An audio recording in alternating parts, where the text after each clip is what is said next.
Hey guys, what is up? Donald here. So today I'm just going to be doing a review of Elder Scrolls 5 Skyrim remastered for the PS4 and the Xbox One.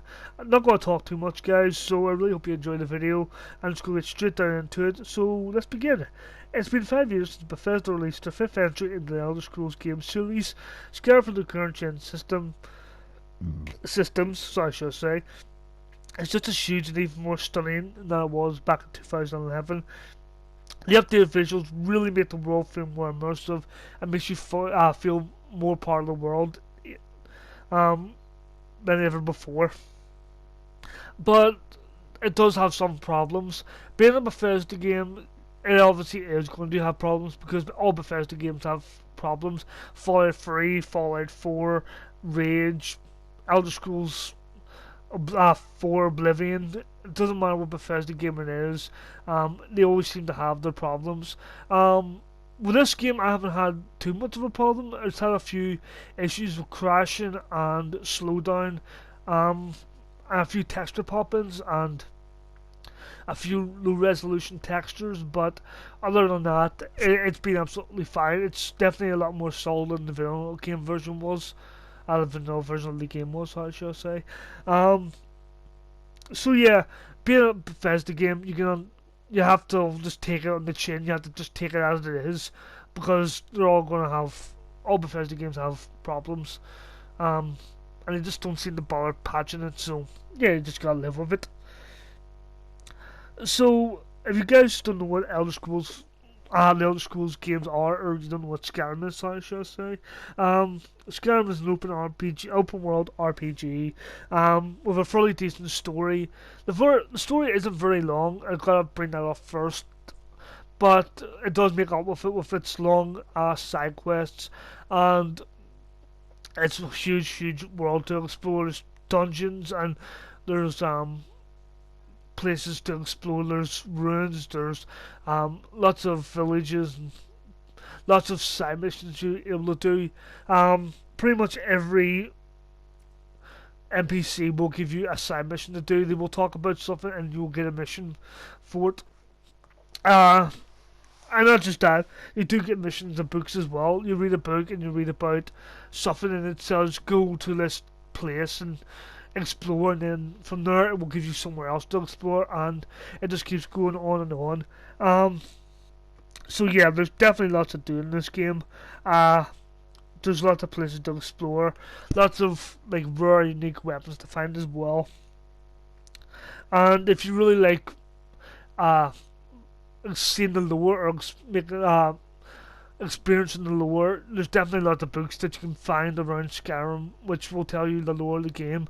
And some of them come in different chapters, so you will have to go exploring for the rest of the chapters in the books. So there's definitely a lot to do in this game, and you could be playing this game for well over $100. That is a thing that Bethesda always do with their games. They always make their games full of content, which is really great. But anyways, I'm going to talk about the main story for a bit. So the main story revolves around the player's character, who, in the efforts to defeat Alduin, the World Eater, who has been prophesied to destroy the world. You get a few characters. Well, I think it's 7 races to pick from. I'm not going to try and name all the races because I know I'll leave 1 or 2 out. But each of the races has their own unique abilities, skills, stats. There's a different play style for each character, so you're not going to be playing as Khajiit, and you're not going to be able to be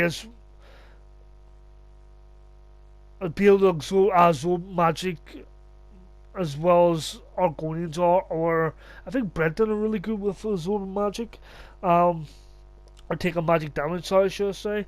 So yeah, and Argonians aren't going to be very good at sneaking or pickpocketing as Khajiits are. That's just a short example. So choosing your character wisely does help. So it does, and it does make the game a little bit more challenging depending who you want to go.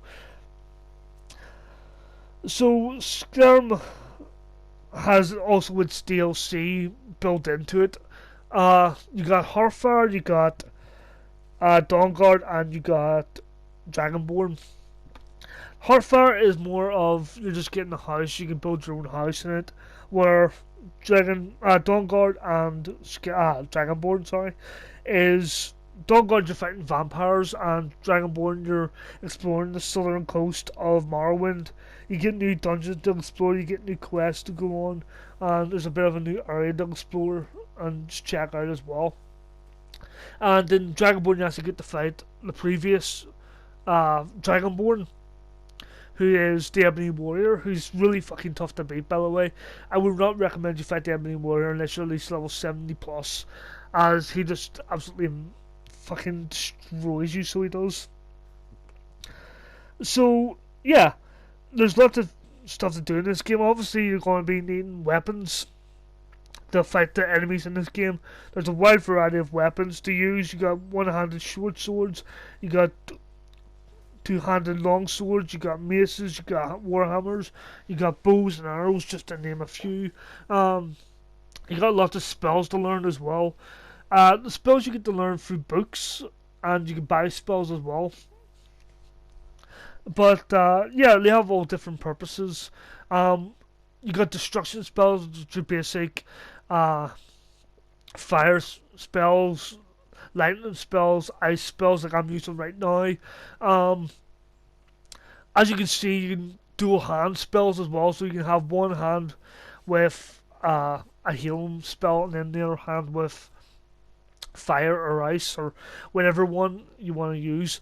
And you can also dual wield a single-handed short sword and a spell as well. So you want to be chopping up enemies, and you can use their spell to heal you.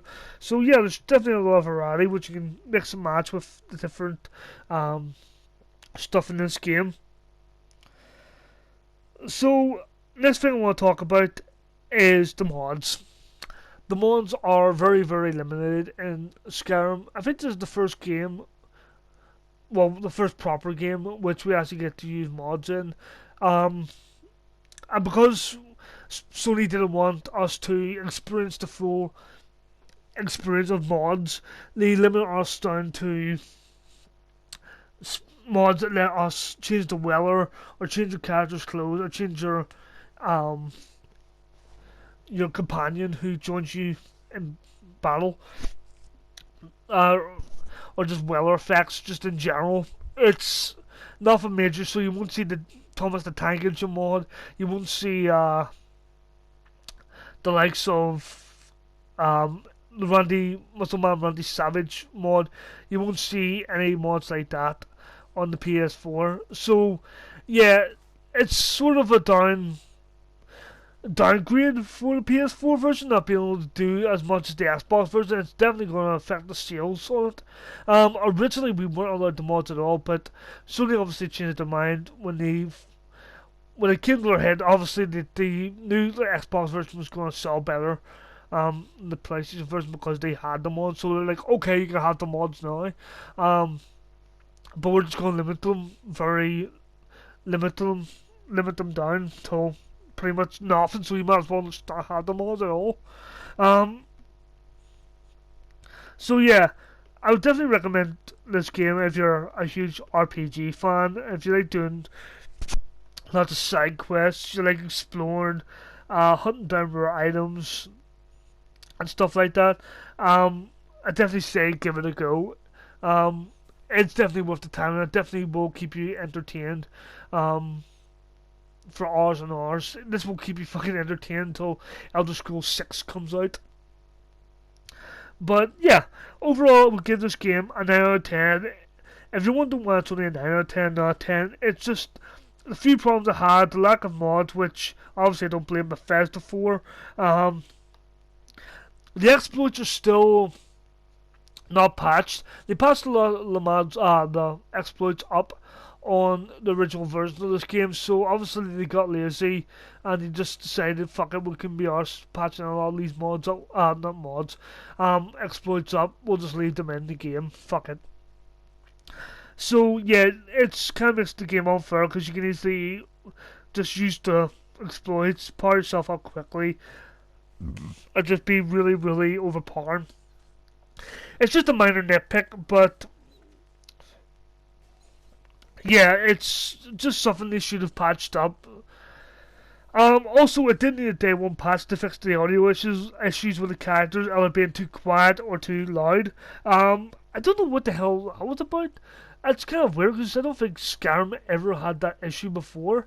Um, it just must have got that issue coming on the PS4 because I don't think we ever experienced that issue back in 2011 with the vanilla game or the legendary edition of the game. But who knows?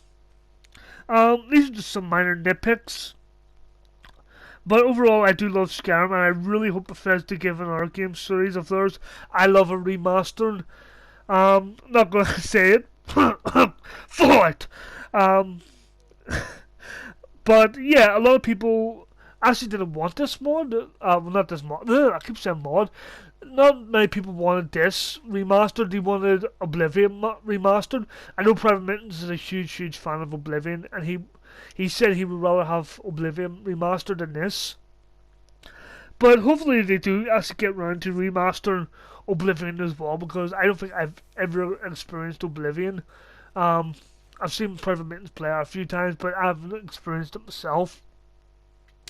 So yeah, hopefully they do a lot more remasterings of their older games as well. And this just isn't the only one, because fucking God knows, you might as well just not ask for a new game, because that's all this gen is, just remastered versions of fucking games that came out last gen. So we might as well just fucking ask for a remaster of Fallout or Oblivion. Anyways, guys, I really hope you enjoyed this video. Remember to leave a like or a comment below. Tell me if you played Skyrim before. Let me know your experience with Skyrim. Or if you're a fan of Oblivion, or what Bethesda game you would like to see get remastered. I really want to know, guys. So that's all I have to say for today. I really hope you enjoyed the video. Take care. This is Devil0020's saying thanks for